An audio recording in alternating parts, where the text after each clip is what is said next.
The mic is hot, the takes are real, Talin is here. Welcome to Said What I Said.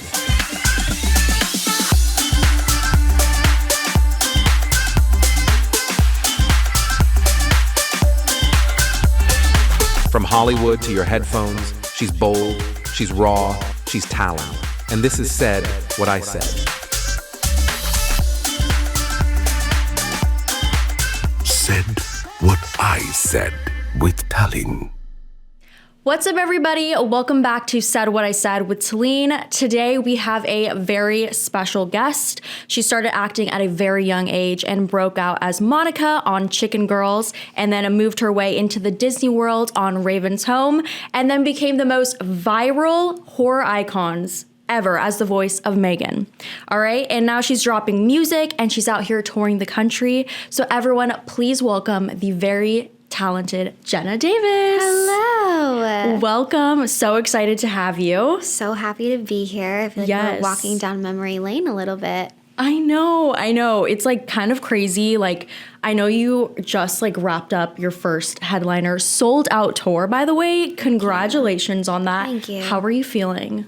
You know, I feel really grateful. Yeah. And I think I kind of walked into the whole experience with like zero expectations. Yeah. And everything just like exceeded my expectations. It was like the most surreal feeling to have your audience be singing louder than you can even hear yourself. Like that was a thing that I didn't think maybe would happen until years down the road. So to have that happen right now is so surreal, a very big like pinch me moment for sure. Yeah, absolutely. Are you feeling like tired, like on a scale from like 1 to 10? Like, how are you feeling? Because you just got back. Yeah, you know, I am feeling a little bit tired, but I feel like with traveling so much back and forth from Nashville to LA, like I'm kind of used to the travel lifestyle, but playing shows mixed into that was like a whole other thing. So I'm feeling tired, but I think half of the experience like doesn't even feel like it happened because it was all just so fast. Yeah, absolutely. And I feel like that's how touring is, just like back to back to back to back. And then you're done and you're like, oh, well, I'm done. Like, oh, that's done already. Yeah, exactly. Yeah. Exactly. And you just hosted the CMAs as well with ABC, correct? Yes, yeah. How was that? So much fun. Oh my goodness. It was really cool.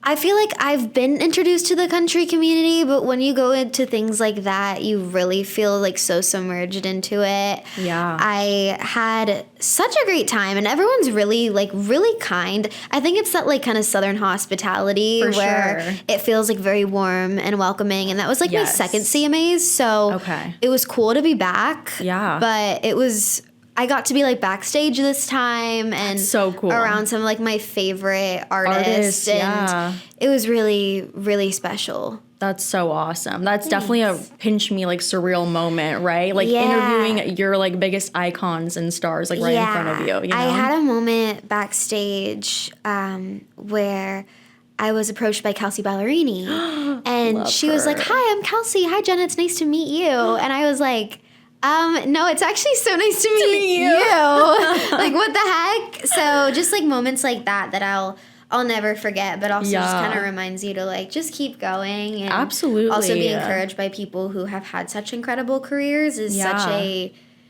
I don't know, like kind of just a reminder of like you're in the right place. Just keep going. Yeah. No, I love that. That's amazing and so excited. That's like so cool. Kelsey Ballerini, like I love her. I love her too. She's so cool. And now she's like even cooler that like she, you know, like, I don't know, for me when somebody's like really genuine and humble, it makes them just like even cooler. Oh, 100%. Because it's like we see all these people, like all these famous celebrity people online. And then when you get to meet them and like realize they're like genuine human beings just like us, it's like really nice and refreshing, you know? So refreshing. And you're like, you're actually what I thought you would be. Exactly. And that's like the best thing. It's worse when it's not and you're like, oh gosh, no. Oh, no, what? No. Yeah, 100%.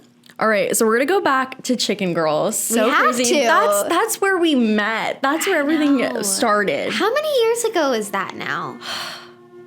That feels like probably at least, I wanna say 6 to 8 years ago. That's insane. We were because I'm 21 like now. children. I think I was 15 13 or Yeah. no, even maybe 14 or 15 when we started. Yeah. No, I think I was like, let's see, I'm 23 now. So yeah, I was probably like 17 maybe. Dang. Which is so crazy. That feels so long ago. It feels like my middle school experience. Yes. No, 100%. You know? Middle school experience. I love that. So crazy. I know. So let's talk about how you got involved with Brat and the web series, and like what was that audition process for you? Because I know for everyone it was so different. Yeah, I didn't even audition. Okay. I think. I'm trying to remember. Oh my gosh, it was so long ago. I think I got introduced to the show by Hayden Summerall's dad. Oh, okay. Is how I got introduced to the show, at least from what I remember. Yeah. And I think they were looking for people who could dance because they were looking for like the power surge, you know? Yeah. And I don't think our parts were as meant to be like as big as like they became or like into the storyline like for sure. at all. Yeah. Like I remember I think they were just looking for like girls who could dance that could like maybe act, and so crazy how that came about. Right. And then I think it was Hayden's dad who referred me because I worked on two Brat shows before Chicken Girls. Oh. I worked on a show called Keys with Hayden's brother, Dylan. Yeah. And then I worked on a show called Actor Schooled with Summer McKean. Oh. So I was on those two shows. And no, I think the Saturday the Star the movie was later.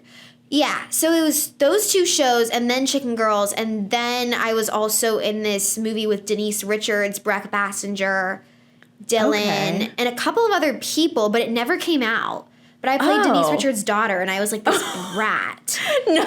And that was a Brat movie, but it never came out. Oh my God. Wait, that's so insane. Yeah, there's a lot of lore there, I guess. Yeah, no, 100%. So I think that's how I got introduced to it. Yeah, I feel like mine was kind of like similar thing. They were looking for dancers. I feel like Power Search was kind of like almost like a sidelined like little storyline, and then it just kind of became into this whole thing, like integrated more into the show. Yeah, well, then as my time went grandma's on. dying, and we have an arcade. Like I don't know how it got there, but I'm glad it did.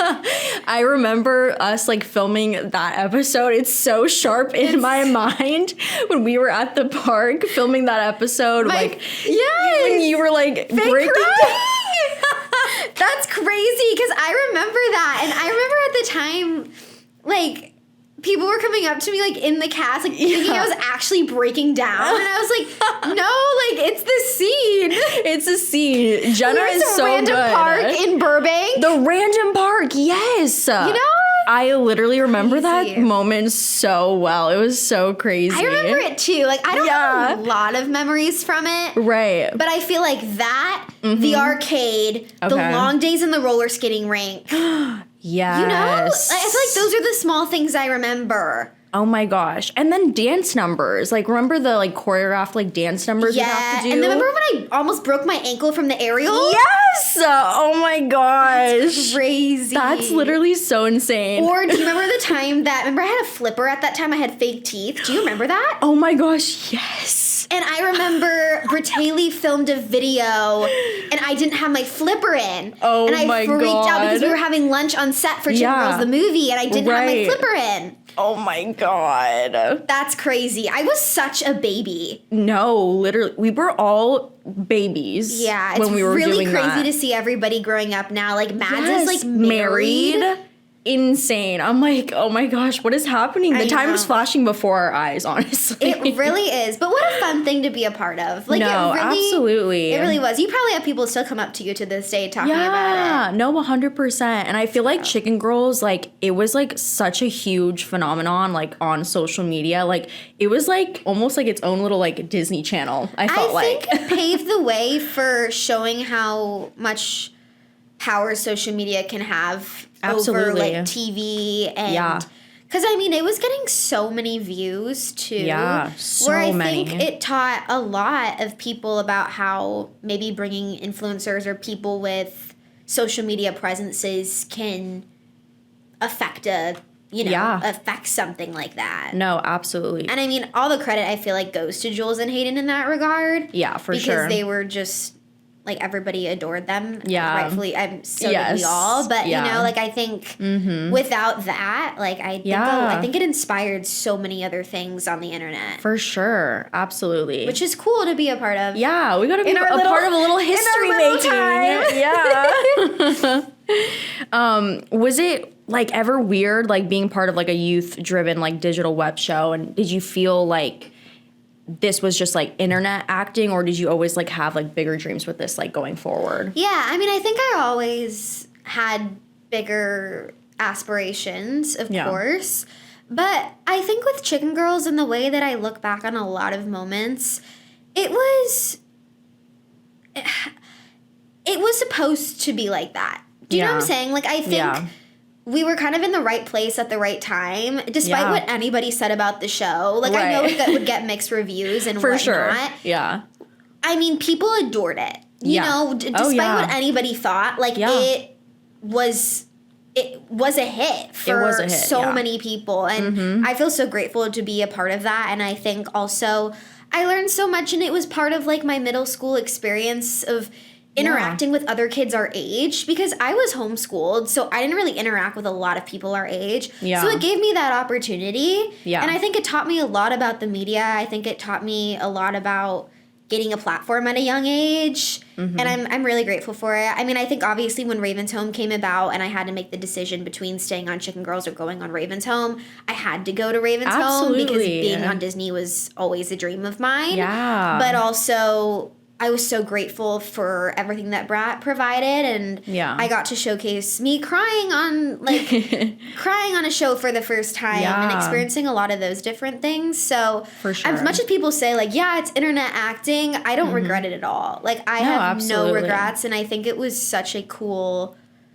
show that like people still come up to me about, like despite anything else I've done, like they're like, I watched that show, and I'm like, that's so cool, you know? And it was really fun, and I think it was innocent, and I think it's what a lot of people, like, looking back, it's probably what kids should be watching versus a lot of the stuff that's on our televisions today. You know, it's, like, so nasty sometimes and just so R-rated, and it was just so innocent. So innocent. You know, like, I think it was perfect for that demographic. It really was. Of kiddos. Like, it was perfect. It was innocent, but there was, like, some drama. Yes. But, I mean, and what kids show doesn't have a little bit of cringe? Of course. I mean, that's, like, typical. I mean, I feel like it has to be there. Yeah. But, I mean, it kept people watching, and that was... Oh, yeah. That was fun. I still, like, look back and watch back some of the clips, and I'm like... Yeah. You know what? Me too.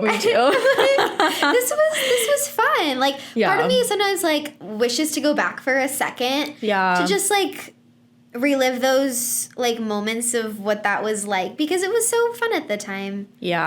I feel like I know I always look back on that, and like it was such like you said, innocence, like that whole whole show, the whole series, but like it was just like such a good time. I feel like the cast, the crew, like everyone got along so well, and we had so much fun like on set, like being together and like filming the episodes. Like even though it was like, you know, like a web whatever YouTube series like show, like we still had like, you know, there were scripts, and like we would come and spend the whole day on set like filming multiple episodes. And I don't know if you remember too, like we were filming the movie and the series on the same day. Do you remember that? I remember that. Yeah, at the same time. At the same time. So there was like a lot of like hard work that went into it, and like I don't even think of it as like a YouTube series show. I feel like it was almost like we were doing a full production thing. No, I'm with you. It felt very much in that sense, and I think at that same time, Brat was kind of learning what it was like to be like a television show, just because of the success it was having so fast. That I think they were like, oh my gosh, well, here we go. You know, movie, this, call times everything. So, because I mean, I remember just in the beginning when we had to bring our own wardrobe. And then as time went on, they had a stylist, and then they had a whole wardrobe closet. Like, it was evolving as everything else was evolving. And remember, like, in the beginning, random locations, and all of a sudden they have a sound stage? Like, it was crazy. Wild. Like, they grew as everybody else did. And I thought that was really cool, too. For sure. And also for us being so young, I think it was fine, you know? Like, we were totally cool with it. Because we learned as much, and we were just happy to be there. But it's just nuts from going to, like, a little holding room to having a trailer, and then this, you know? Like, they really grew with us, which was, I think, really special. No, 100%. So obviously you made the jump from web series to traditional TV with Raven's Home, which is so cool. What was like the most intimidating part about like working on a Disney set as a teen? Yeah, I think it's a lot more pressure than I think Chicken Girls was. Yeah. I think it's a lot more cutthroat in the sense of it's sitcom-y, it's fast paced. So if a line's not funny, it gets cut. And it's like the pressure to always make somebody laugh. So it's a lot more sitcom-y in that sense, which was a challenge for me and I really loved. Obviously, you're on a soundstage, you have a live studio audience. It's a lot more traditional TV. Yeah. So the pressure in that sense, I think, is heightened more than like a web show would be. For sure, yeah. And also just the crew and everything else is just a lot bigger. Yeah. Because it's Disney Channel. It's a lot bigger of a scale than what we were doing at Brat, but that's different. And you know, two different entities and two different things. Yeah. So I think in that sense, there was a little bit of pressure, but at the same time, I knew that Disney Channel was something that I always wanted to be on. So when the opportunity came about and I was able to book the role, I think it was everything that I could have ever wanted and desired. And so I didn't really see it as pressure, but more in the sense of like, oh my gosh, I'm actually like here. And because my character was reoccurring, it was like, well, how many episodes can I be on, you know? Yeah. So I think that was the most exciting thing about it. And I think also Chicken Girls was nice because it prepped me to work with other kids, just how like on Ravens we were with other kids. So like that was nice. And different dynamics between different kids are going to be different. Just how we experienced on Chicken Girls. You know, like every cast member was different. They had their own personalities, their own egos, their own sense. And you kind of have to figure out where you fit into that. Exactly. Same place for any other set that you walk into. I think the difference between Raven's Home was I was walking into something that has already been established. Yeah. Meanwhile, I think we kind of came into Chicken Girls very early. Yes. On. You know, like later on in the first season. So they were, you know. Already kind of had established friendships or whatever it is. Yeah. You know what I'm saying? It was kind of like in the earlier stages where I think everybody was trying to figure it out on Chicken Girls versus like Raven's Home, they already had a season. Right. You know, I'm hopping in, we're hopping in the schoolroom. You know, it was different because I'm hopping into something that was already done. And even more so because it was the spinoff of That's So Raven. Right. So even more so. Yeah. But it's so much fun to be on like a multicam like that. Yeah. And you learn so much. And the rehearsals are a bit different. You know, like I feel like with Chicken Girls, we didn't really rehearse things. It was more just like, okay, maybe run it once or twice and you shoot. Right. This, it's like you have multiple day rehearsals and they're changing the script and they're changing lines and they're changing choreo or whether your marks are. It's just different, you know? Yeah. So in that sense, I felt a little bit more prepared just in the sense of how the Disney schedule runs is just very like traditional. You have your rehearsals, you have your table read, you have all this. Yeah. Versus I feel like when we started off in Chicken Girls, it was more like, okay, here we go, just wing it. And then as seasons and movies and stuff went on, then we had all the kind of more traditional things. Yes. But I feel like I got the best of both worlds because I got to learn from both things. For sure. And it was cool to be a part of something that was growing with us versus something that had already been established. That like already had its set schedule. Yeah. You know? So like that 100%. Was cool to like bounce between. But I was sad. I was sad to leave Chicken Girls. I think it was, you know, it became a part of our life and it very frequent. We shot a lot. And we're just together, whether it's like Christmas promo or whatever the heck it was. Like it was a lot of, we saw each other a lot. And then I feel like after I was no longer in it and the show, you know, evolved and changed, it's like nobody really saw each other anymore. Right. Which was like so crazy. But that's how shows are. Like it's like they run and then everybody kind of goes and does their thing. Yeah. But it's weird when you're with somebody or a group of people for long time periods. Long. Yeah. Because I mean, you and I probably worked together. Yeah. Maybe 2 or 3 years. Like maybe was it 2 years? Maybe I would say work? Yeah. Of just seeing each other like almost every week. Yeah. Yeah. And then it's just wild. Yeah. When and then something like that ends and you go back and you're like, oh my gosh, like I haven't seen you in how long? Yeah. No, it's so crazy. Anytime like I get a chance to like run into anyone, it's always like so nice and like refreshing. I'm just like, how have you been? Because it's like everyone is so busy and like grown up now and we're all doing amazing different things. Just very different things. Very it's been different cool things. to see though. Like Yeah. some of our cast members have like children now. I know. And some of them are crazy. married and some of them are like, I don't know. It's just like so interesting to see where everybody went. And it's going to continue to be so interesting to see where everybody goes. But it's cool 100%. because it was like a bunch of young professionals. Yeah. And some people stuck with it. Some people are now like fathers. And I'm like, that's I know. so crazy. It's so crazy. Oh, it's so crazy.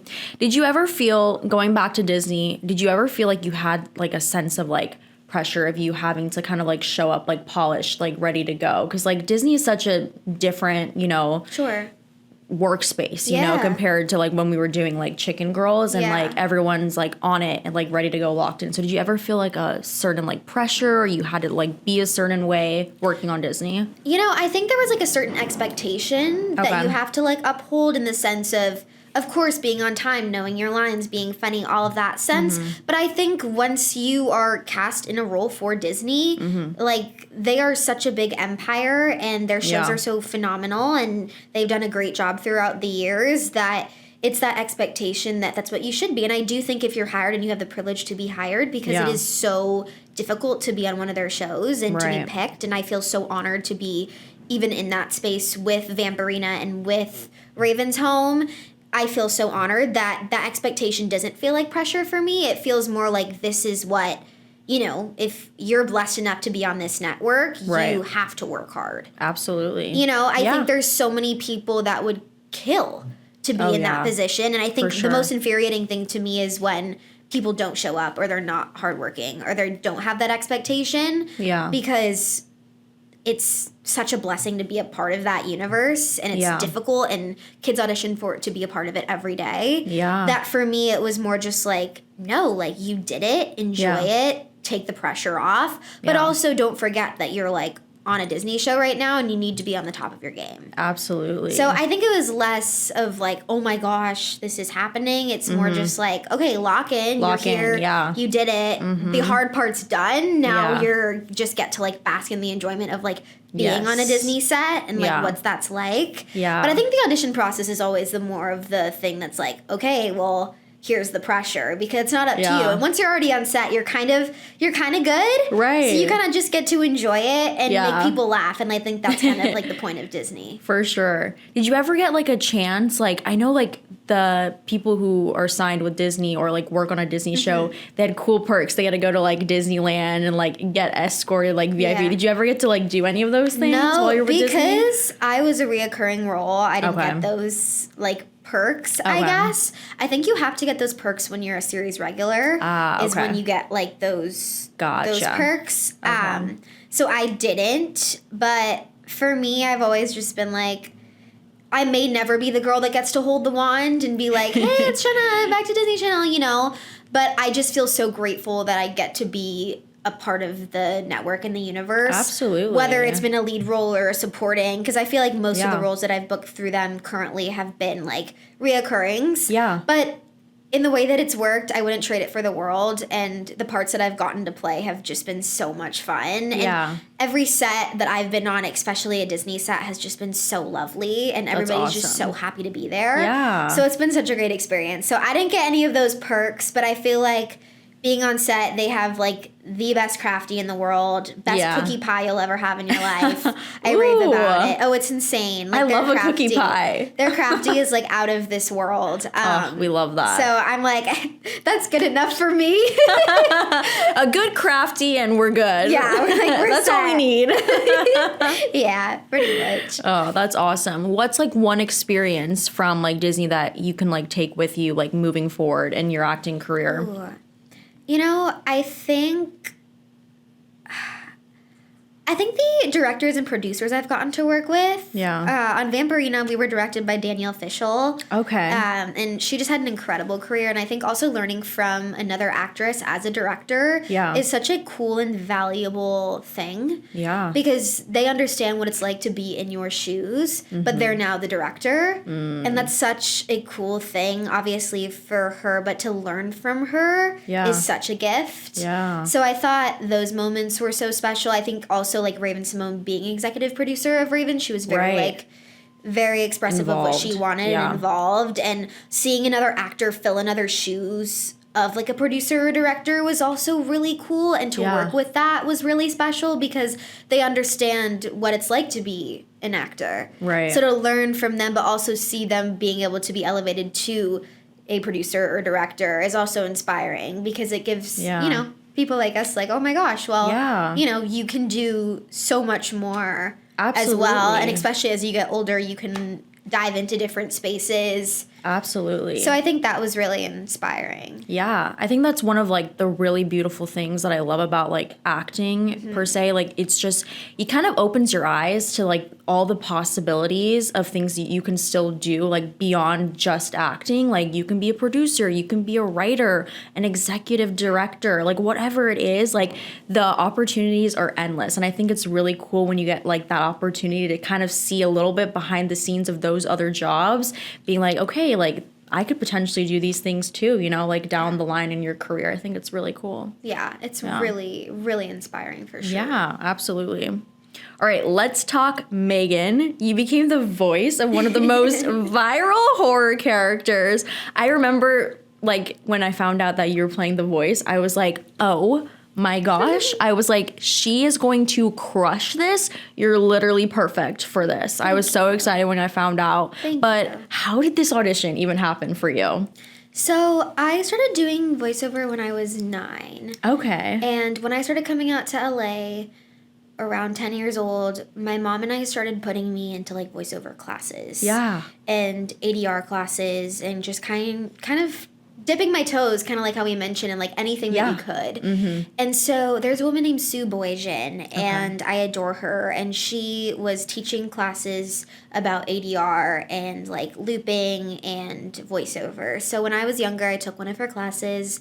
We really hit it off. She's super sweet and always told me like, hey, she also does casting. So she told me like, hey, if I ever have a part for you down the line, I'll probably send it your way or send it to your agents. And whatnot. So she actually, I believe, helped me get my agent, which was so kind of her.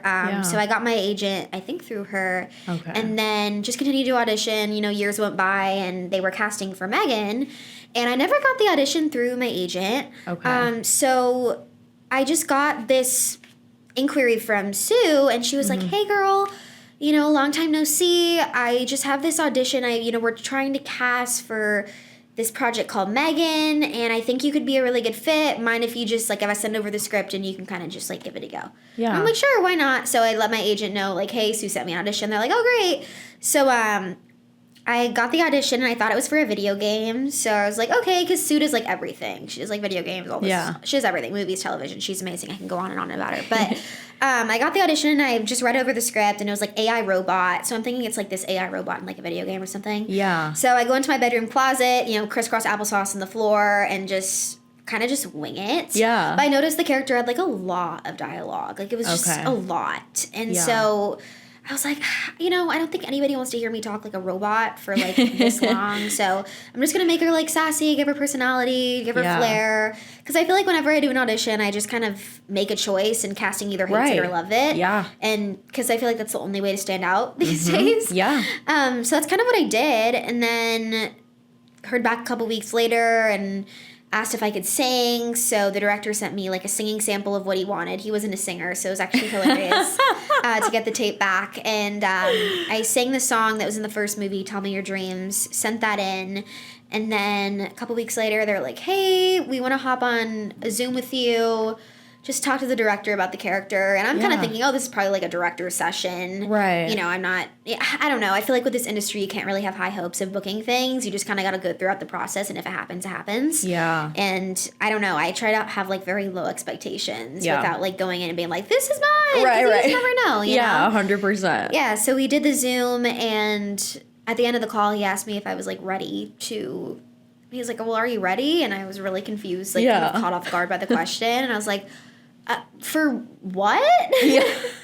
And he's like, well, like, you know, the part's yours, right? And I was like, oh my God, it is? And I obviously like freaked out, but I didn't want to get like too freaked out because I had to call my manager and tell her that like, hey, I think I got it. Right. Can you like go to Universal and like double check? Because it was only till then where I figured out like what she looked like, that it was for a Universal Blumhouse movie. Like I didn't realize so you didn't all those know things before. No, because it was super confidential and like super secret. Yeah. And yeah, so they had been looking for the voice for a really long time, apparently. Wow. Like throughout filming, they were looking for her, never found anything, had a temp voice.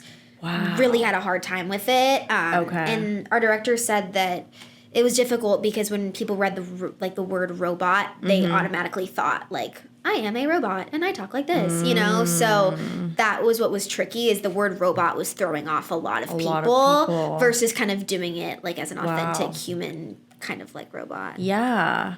So oh my gosh, that's so insane. Yeah, that's kind of the lore. The lore of it. That's so crazy. I mean, when you're recording the lines, like you're balancing, like you said, you gave Megan like kind of like her own personality in the sense, you know, but what was that like? Like just kind of like going in, recording that, and kind of, did you ever change it from like how you like originally prepared it when you auditioned, like the voice? Yeah, you know, not really. I kind of kept it because what I did in my audition tape is pretty much very similar to what they used on the film, because he liked this lifelike doll character. Our director liked a lot. So not really. But I think we got to play around a lot with tones and expressions and kind of trying to navigate how she can sound at the beginning in the movie versus how she sounds at the end, because we wanted AIs to kind of like evolve and we wanted Megan to kind of evolve. So that was like a character development choice that we played with a ton. Yeah. I wouldn't say other than like tones, her voice was really high in like the first part of Megan. Okay. And then as the film goes on, her voice lowers. Yeah. Because she supposedly like gets older as time and she like advances. Okay. So like, there was little nuances like that we played with, but nothing to the point where it was like so drastic where I kind of had to like take a step back and like be like, oh, this is like very different than what I expected. Everything was like my original audition. Wow. That's so awesome though. That's so cool. Thank you.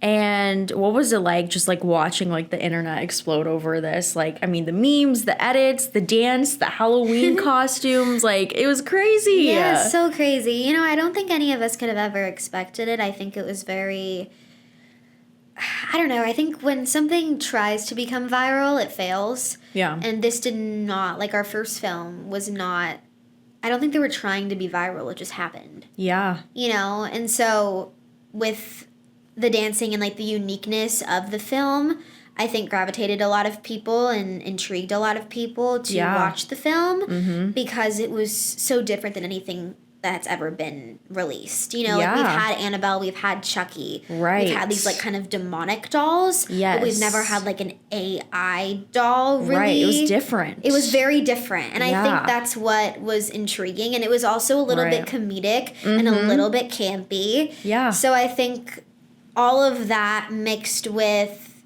what the internet kind of like assumed it was going to be about kind of created that buzz, which was really special. But I think it was just, I mean, for Universal and for Blumhouse, hearing it from them, they never expected it to blow up the way that it did in the first film at all. And neither did I. I was really nervous, and I don't think I realized how big the horror community was. Yeah.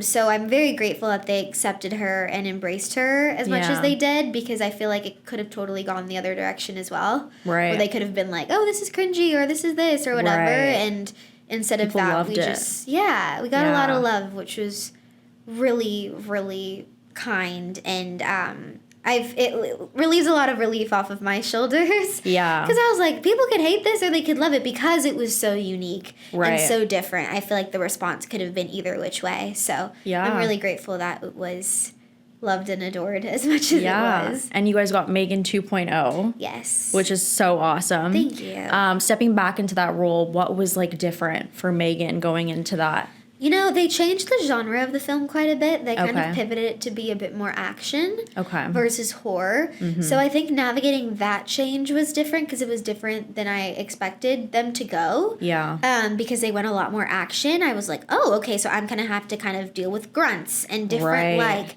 action-based things in your voice vocally versus like the kind of like sinister, creepy side of Megan. She kind of got to be a bit more heroic, which was really fun. Yeah. Another challenge and another sense of like a kind of genre for me to dive into. So that was really fun for me. And it's been cool to like see the second one come out, and some people are like, well, I like the second one even more than the first. And some people are like, well, I like the first more than the second. I think because they did kind of a little bit of a genre switch, it enabled people to kind of formulate their own opinion on which one they liked more. Yeah. And some people are like, well, I liked that it was a little less scary in the second one. So it's just been cool to hear people's feedback. But I think doing a sequel in general is always intimidating because people, if they love the first one, which they did, you know, people are going to have an expectation of what it's going to be. Absolutely, and if it's not that expectation, you know, it can be difficult for audiences. But I'm really grateful I got to step back in, and I'm hopeful for more down the line. I guess we'll see. Yeah. You know, it's just like a universe that I feel like could go so many different ways. I think so too. We'll see, but I always tell people, I'm like, I wish it was up to me. It's not. I know. If you could give like Megan like a crazy like different storyline, like say they were to do a sequel or a third one, whatever, what would you like envision for her? You know, I think I'd like her to go back a little bit more horror, a little bit more sinister, because I think she really thrives there. I think dealing like with more people outside of Gemma and Katie, of like doing adventures with Katie could be really fun. Yeah. In the sense of like navigating life as she gets older could be really cool, because I think she's still programmed to protect her. So obviously if anyone tries to hurt her, she's probably going to do the same thing. Yeah. Which I think would be cool to see how that could go directionally. I love that. Yeah. But I don't know. I guess a great idea. I guess we'll see. I'm like, hey, I also think it'd be fun for her to have like a love interest, or like also like a duel between like another villain, whether that's like Chucky or Annabelle. Like that's been brought up a ton in the universe. Crossover. Yeah, I think a crossover would be really epic, but I guess we'll see. Ooh. Universal, a crossover would be really sick. Yeah, that would be really awesome. Yeah. All right, let's jump into music, because that is a huge chapter for you right now. Yes. From YouTube covers in your apartment parking lot to your debut single, DiCaprio, dropped in August 2023. Yes. That was a big moment. So what inspired that song and inspired the writing process behind that? Yeah, so interesting enough, DiCaprio was when I wasn't even signed to my label yet. I was almost signed. They were in the process of like drafting up a contract for me. But at that time we were trying to decide like what was going to be like the first single to put out. And I've been writing a ton, and we had like 6 Foot Nothing and FBI kind of like slated and quoted and like ready. But they wanted something that to be like my start off single, and they wanted something that kind of felt a tie between like my acting and my music, like something that kind of tied like LA and Nashville a little bit. Gotcha. Because people knew me a lot more from LA than they did from Nashville at that time, and so my team was like, how can we kind of merge both of those together? And so we did this, what they call a pitch meeting, and that's when a bunch of writers pitch you their songs. And I walked out of the pitch meeting and nothing really resonated with me. It was really important to me that like I wrote most of my music, but I also always say if there's a pitch song out there that resonates, I'll cut it, because if it's a song I believe in and a song that I think is real to me, I'll cut it. But nothing in that meeting felt like Jenna, and I got back to the apartment we were staying at in Nashville, and I got a text from my now manager, and she was like, hey, we have this song that I didn't play for you in the meeting, because my manager also represents Walker Hayes, who's like fancy like Applebee's, that song. And he's like, we have this old Walker song that he wrote with Kelsey Ballerini and Shane McAnally, and I think maybe this would maybe be up your alley, but I wanted to ask Walker for his permission to send it to you before I like pitched it to you. So I was like, okay, interesting enough, and I heard the song, and I was like, oh my gosh, like, I really like this. I think this could be something really cool. So went into the studio with the producer, Ross Copperman, and cut the vocal. Walker was there as well, and it kind of just like went like that. And that was like the first song that I put out that like I hadn't really written. So that was like a unique experience for me. But I do feel like with the ties to LA and all that jazz, like it did feel real and it did feel like my song, which was really special. And the fact that like Kelsey allowed me to cut it is still like so incredible. And I feel so grateful for her for that. So yeah, I think it was kind of went about it that way for DiCaprio in that sense. But I think it taught me a lot about, okay, this is like what it's like to cut somebody else's song and make it your own. Right. Because I think a lot of people don't talk about that because they're like afraid that like if you don't write it, it's not your song. And there's no shame in that. And there's no shame in that. I think so many artists out there, whether they give credit or not, don't always write their songs. Yeah. Because whether they're on the road or whether they love the song and nobody else is going to do anything with it, so they want to bring it to life, it's such a beautiful gift. And that's how songwriters make money. You know? Exactly. 100%. Yeah, so it was cool to be able to like release that as something that I didn't have any part in writing, but I got to kind of creatively decide how I wanted to put it out and how we wanted to make the music video and how we wanted to go about all that process. And make it yours. Yeah, because there's more to artistry. Yes, songwriting's a big part of it, but it's also how do you want it to show it to the world? Right, absolutely. You know, that's also visual art is so important it's a as huge well. factor in it, Yeah, so then I think after that we really leaned into me writing most of my tracks, which I have, but there's still a few in there, like my song Where Did That Girl Go? Ella Langley wrote that one, and so many like other like artists that have been a part of my music that I feel like so honored to have be a part of like my catalog is like so cool. Wow, that's amazing. Oh my gosh, I did not even know that. Thank you, yeah. Yeah, so you released your EP Psych back in November 2024. So that was that also written by you? Yeah, Psych was written by me. Okay. That was a title I had in my notes for a really, really long time. Yeah. I would say like probably like 90% of my music was written by me. Maybe 95, 92. I don't know, something in that sphere. Most of it is. And there's little pocket moments where I'm like, oh, you know, I really like this. If no one else wants it, I'll take it. Yeah, you're like, it's up for grabs, I'll take it. Exactly.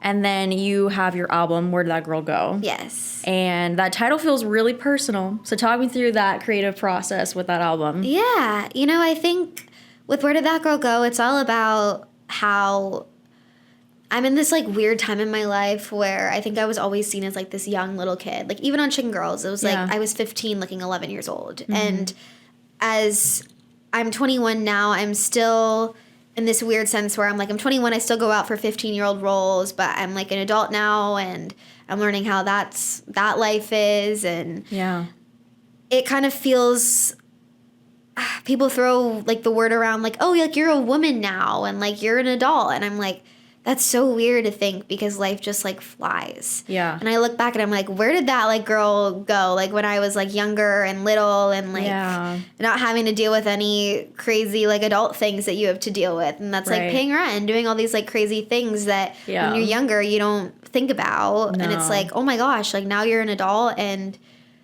where did that like young part of you like go? Like your life just flies so fast. That. So I think like that's kind of the whole sentiment around the title for me and why I went with that title. But each song on the album represents a different emotion. Okay. So if you listen through each song, whether it's like sass or it's sad or it's happy or it's feisty, like each song kind of has a little bit of emotion for everybody. So I kind of want it to be like, oh, well, if somebody's upset, they can listen to this song. If they're feeling like a little pumped up, they can listen to this song. You know, like different things on the album can relate to different people because I feel like when words fail, music speaks, and when you can resonate with somebody else, that's like the biggest gift that like music can bring is like resonating and relating to an experience that somebody else had. For sure. So I wanted to make that really important for the first album, but I also didn't want to make a lot of pressure on myself because I think albums can be scary, but it's also like my first one, and I'm like, you know what? I know that with my music and my journey and my artistry, as I continue to grow, so is my music going to continue to grow. So I didn't want to put too much pressure, but it was kind of scary putting out your first like full body of work. But I also needed songs to tour with, so I was like, holy moly, here we are. Here we go, album, here we go. Yeah, it's ready. Yeah, that's awesome. What song from that album has really like resonated with you? Ooh, I love seeing the response from Miss Wannabe because that was like very Carrie coded, like Carrie Underwood coded, and a lot of people like picked up on that, and I was like, that's kind of cool. Because I felt like it kind of had like that older sounding country that I don't feel like is out there right now. So like that was really cool to like dive into and like see how people positively responded to that. Yeah. My song Actor was really vulnerable. It was like the most vulnerable song I've ever wrote, I would say, just because it's based on real life experiences and just talking about like a moment in my life. And I don't think I've ever been that vulnerable in one of my songs. So I think even when I recorded that, it was just like so vulnerable and raw, and I think you can like hear that in the song. So to me, that one always is real special. But I had so much fun with each and every single one of them. So it's just hard. I like them in different ways. For sure. I feel like there's like, you probably understand this, like releasing music. It's like, well, you kind of feel like it's your baby and you like have it in your life and you like play it and you like raise it almost. And then it goes out into the world and you're like, okay, right, that's it. Yep. That's all I can do other than like promote it and market it. That's it. Yeah. No, 100%. Yeah. That's awesome. And you recently signed with UTA. Yes. So what does that open up for you both as an artist and an actress? And what does this mean for your career? Yeah, so I signed with them mainly for music touring and then also as like acting for kind of like new projects and that side of things of like exploring what else is out there in the acting world, whether that's new development or all of that jazz. But on the side of touring, it's been able to pitch me for opportunities and been able to open for incredible people like Brett and Maddox this next year. Yeah. So with their help and obviously their belief in me, I've been able to get those opportunities and reach like those different things. And in the next coming year with festivals and more things around the corner, it's been really cool to have them be able to market me, but also further those opportunities that maybe I couldn't get for myself. So so cool. And I'm such a fan of UT and always have been. So it's very surreal to be under their wing, but it's so kind that like, I don't know, I feel like especially with my agents that I have there, it's not even, yes, it's about the company, but it's also about the people that like believe in you enough to like knock down the doors for you. And I feel like having an important team like that believes in you, I feel really grateful for. Yes. So I'm just grateful for the people behind it. But I think it's going to enable me to play a lot more live venues, a lot of venues that I've been dying to play, and just having a team that you can really embrace your goals with, but also be communicative with that is so important. And they have just amazing relationships, but also have been in the industry for so long that they know what it takes, and also have set me up really well in the sense of like, well, here's how many rehearsals, here's how many this, you know, like kind of just paving the way of having the best path to success, but also like enjoying it and remaining a sane human at the same time. Yeah. So I think that's been so fun. I think I just feel very, very grateful, but I'm also like, it's not even, yes, it's about the company, but it's also the people like behind it that that like fuel it and believe in you. Yeah. I think that's like a huge factor. Like, having a team and knowing that you have a group of people who are going to support your dreams and your goals and aspirations, and also just want to see you succeed and take that next step up, because this music industry is, you know, it's crazy. And like, there's a lot of people who will be in it for the wrong reasons. They'll try and tell you, oh, this and this and this, but in reality, they're only thinking about like money aspects or whatever in the back of their head. They're not thinking about necessarily how are we going to help this person pursue their dreams and their goals and get them to that next step. So knowing that you have like that foundation of people is so amazing, and I'm so happy for you. Thank you. Yeah, I think with my team that I have, I'm really grateful because I think they don't overpromise anything, and that's something that I love. I think this industry is full of a lot of people that love to say that they can do all these things for you. Absolutely. And once they, you know, you sign with them, it works, and then all of a sudden they're not doing those things that they promised you. And I really wanted to make sure that with my team, you know, this industry is not guaranteed. Just because you're talented doesn't necessarily mean you're going to take off. And so I just wanted to make sure that, especially with my team, their motto isn't like, oh, well, you're going to be at the Grammys, and you're going to be at this, and you're going to be at that. It's like, it's, no, we're going to just make you the best artist that you can be, give you the best people to work with, instruments, people to learn from, and so you can be the best artist that you can be and show the world what you're capable of. And that's kind of what what we can, you know? Yeah. That the hard thing is, like, your team, if they're telling you you're going to win an Oscar, it's like... Okay, yeah. They can't decide that, right. You know, no matter how much they believe in you. They can't be like, oh, you're going to book this show in this movie or you're going to be on this tour. And I think that's something that I love so much about my team is they've never promised me anything that they can't deliver. Yeah. And they also don't create these grand expectations for me. They're just like, nope, we're just going to work every day at this. Yeah. And... you know, you're going to create the best music that you can, and we're here to help you with that. Yeah. But we're not promising you anything because this industry is full of empty promises. Yeah. And I'm sure you've been in rooms where people are like, oh, Talin, this is what's going to happen for you. Right. If you be with us. And exactly. It's like...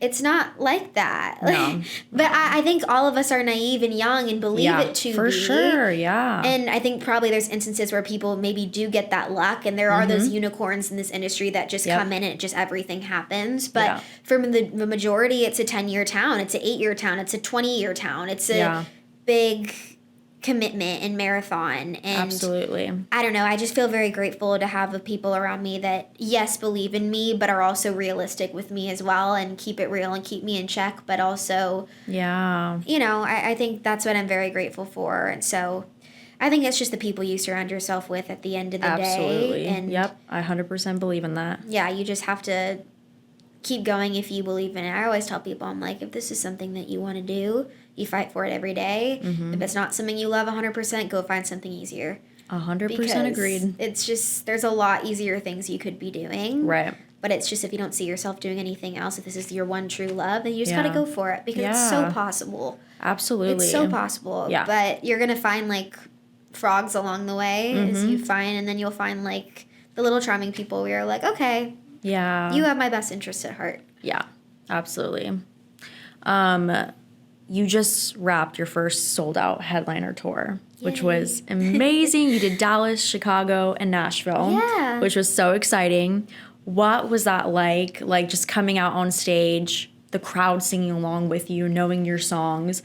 What was that feeling like? Because I know like every artist like dreams and envisions those moments. Totally. You know, I think when you're writing music, you have like the idea of like, how cool would this be if like they sing this back to me? Yeah. And I think having that like actual experience happening was, it felt a little bit like out of body almost. Yeah. Like it felt, part of me like looks back at those videos and I'm like, oh my gosh, like that happened.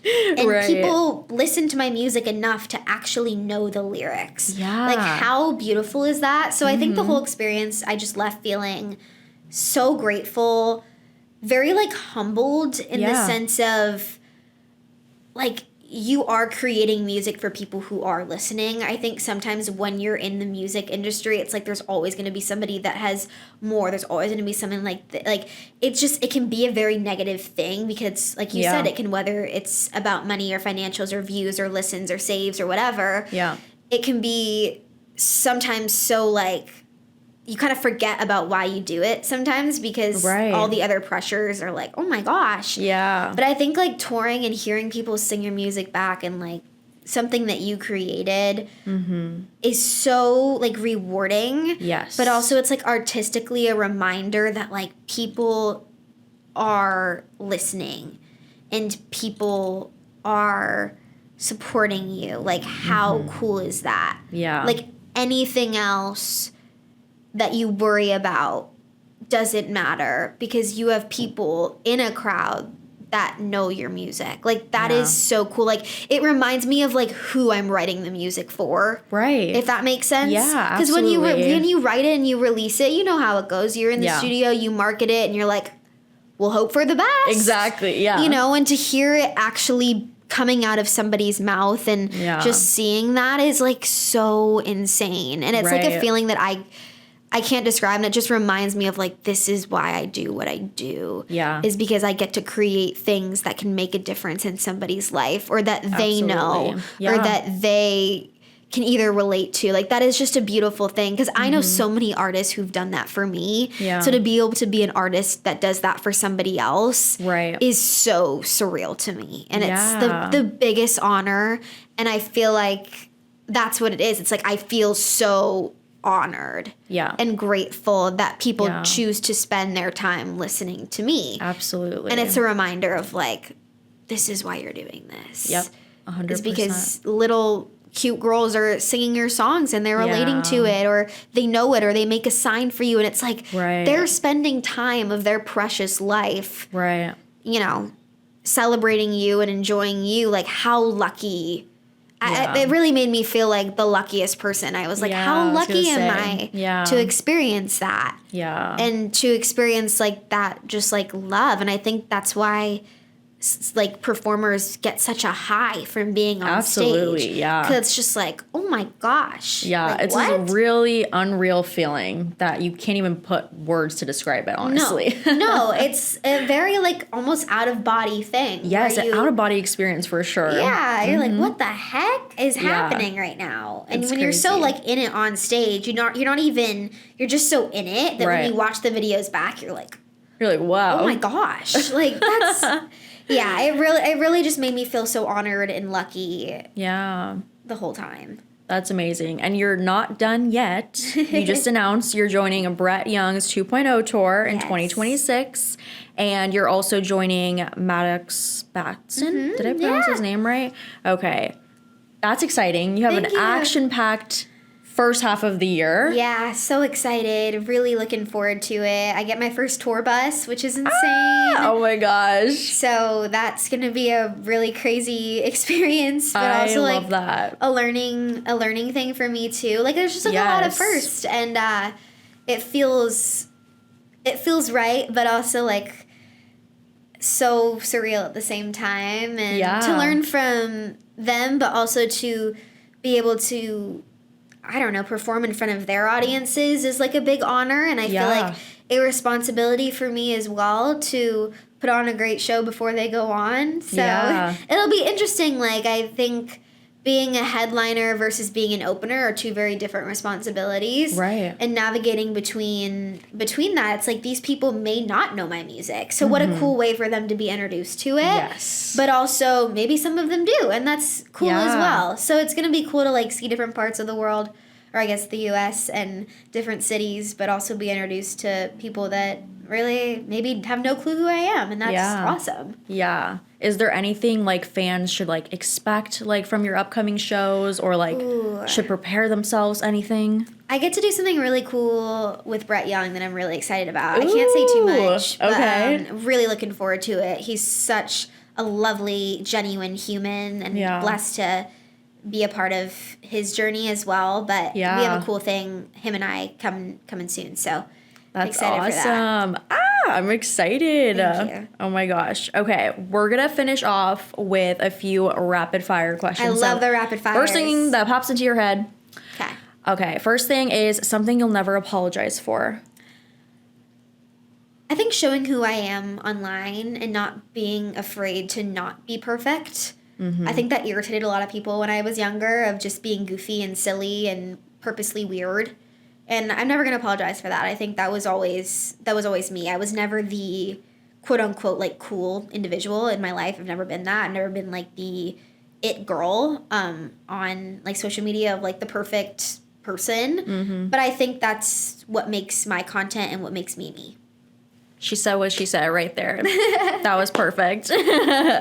Your biggest ick. Biggest ick. I think fake people is a big ick of mine. 100% agreed. I just don't like it. And Yeah. I don't think if you're, I don't know, I think if you're not being genuine, like, why? Yeah. Like, You what's the know? reason? Yeah, I Yeah. just think everybody should be happy for everybody, and 100%. there shouldn't be some like sugar-coated facade. It's like, no, like if that person worked for it, or even if they didn't work for it, if they got the opportunity, be happy for them. Absolutely. Don't be fake. There's no room for that. I love Life's that. too short. Life is too short. Guilty pleasure song. Ooh, this is so random. But I used to play this song every single time I would go into an audition when I was young. And there was a movie called Dear Dumb Diary, starring Okay. Emily Allen Lind, who was in the new We Were Liars. Okay. And she had this song called My Awesomeness is Awesome. Oh. And it was from the Dear Diary movie. I literally grew up watching that movie. And every time before I would go into an audition, that would be like my hype song. Oh my god. Guilty pleasure song. Sometimes when I have like a really big audition or like something that's super career pivotal, my mom and I will play it in the car as just like a guilty pleasure, just like remembrance. But yeah, it's that song. I love that. That's awesome. It's fun.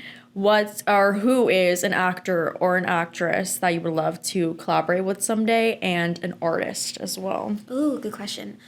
On the actor side, I would love to work with like Amanda Seyfried or Rachel McAdams. Yes. One of the two. On the music side, oh my, it's so hard. Obviously, I love Kelsey Ballerini, absolutely. I think I'd love to do a duet with a male artist, though. Yeah. I just met Hudson Westbrook at CMAs. Okay. He's phenomenal. Yeah. Super talented, similar age group, so I feel like that could be cool. Yeah. Like, just see somebody, like, in a, I don't know, like, you're in a similar time in your life, and he's a guy, so, like, it'd be cool to, like, see what that's like in the sense of, like, learning what his audience is like, and also, I don't know, I think it's really cool to see, like, somebody your age, opposite gender, like, doing so well and getting to watch that, but also, like, you're probably relating to so many different things. Mm-hmm. And he was just really genuine and cool. Chase Matthews is awesome. I don't know, like, there's so many, like, I feel like dudes that could be really cool to collab with. Yeah. So I don't know. It's a tough one. Yeah, it's a tough one, but I love when, like, a guy and a girl do a duet. Like, not for, just for the sense of, like, I just think there's something so beautiful when, like, two different, like, genders, like, collab and, like, voices is, like, so sick. I agree. I 100% agree with that. Alrighty, Jenna. Well, thank you so much for being here. Everyone, please make sure you guys follow Jenna on all of her social medias and keep up with everything she has going on. Make sure you get tickets to her up-and-coming tours for 2026. It's going to be an amazing year, and I can't wait to see what else unfolds for you in the year. Thank So you. so proud of you, and just really happy that I got the time to, like, be here with you today. I'm happy. It was so good to see you and catch up, and I'm proud of you and all the things you're doing and of this podcast. Thanks, girl. You're perfect for this. Oh, thank you. Of course. Alrighty, everybody. This has been Said What I Said with Talin, and until next time, bye. The mic is hot, the takes are real, Talin is here. Welcome to Said What I Said.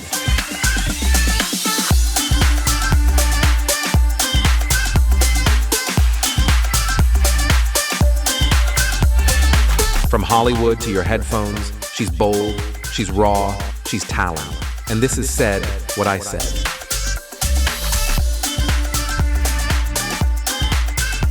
Said what I said with Talin.